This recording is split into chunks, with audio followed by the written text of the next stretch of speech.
burdens in your heart, with doubt and fear of the future, then we don't have to worry. We know the answer. Jesus is our answer to all our problems, right? We just have to surrender to Him and He is going to take care of us.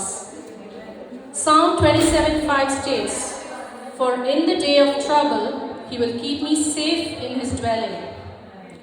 He will hide me in the shelter of His sacred tent and set me high upon a rock."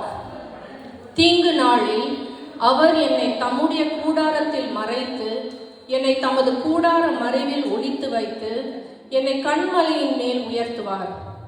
With that verse in mind, let's begin to worship our Savior. The first song that we are going to sing is "Siyonile Endida Astivaram Kristuvu."